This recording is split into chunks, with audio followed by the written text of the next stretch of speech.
এখন ডোটাকে আমি গোল করে নিচ্ছি। এখানে আমি ডো তৈরি করে নিলাম। আর যেহেতু আমি আলু পুরি তৈরি করব, তাহলে ডোটা আমার তেল লবণ দিয়ে সবাই এটা আমরা জানি কিভাবে তৈরি করতে হয়।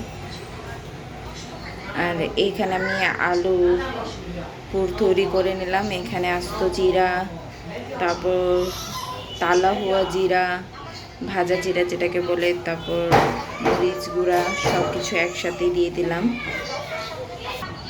এখন পুরিটাকে আমি ডোটাকে সুন্দর করে গোল গোল করে নেব। 2 হাত দিয়ে মিক্স করে আপনি এটাকে গোল করতে পারেন।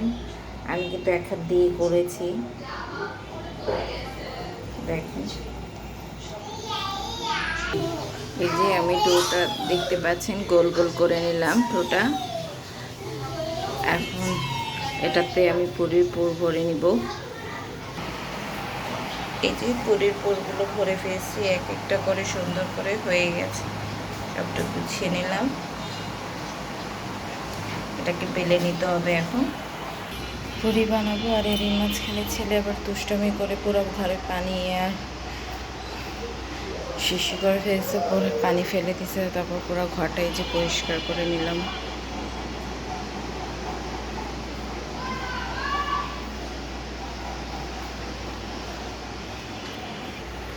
আর আজকে খুবই সুন্দর একটা কেক এনেছিলাম, তাই যে খাওয়া শেষ।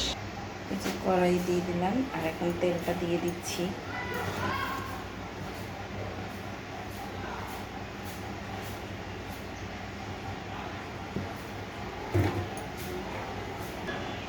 পরিমাণ মতো তেল তো দিয়ে দিলাম। এবার আমি পুরি বেলার পালা। এক একটা করব, এক একটা উঠাবো, এভাবে করে করে আমি সব পুরি ছাড়তে হবে। তেল দিয়ে যে আমি পুরিটা বেলে নিব। এই যে সুন্দর করে বেলে নিলাম। এবার আমি চুলায় ছেড়ে দেব।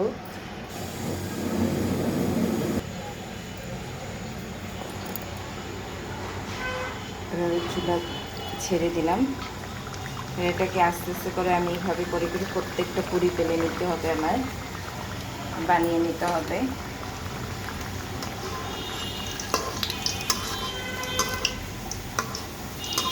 আমি একটু নড়াচড়া করে দিচ্ছি, কারণ পুরিগুলো ফুলে যাবে।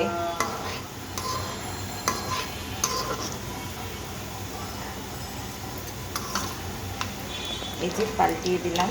এবার আস্তে আস্তে করে সব পুরিগুলো আমার ফুলে যাবে। এভাবে আস্তে আস্তে সব ফুলে যাচ্ছে। এর ভিতরে আমার প্রত্যেকটা পুরি ফুলে যায়, এটা আমার কাছে খুব ভালো লাগে।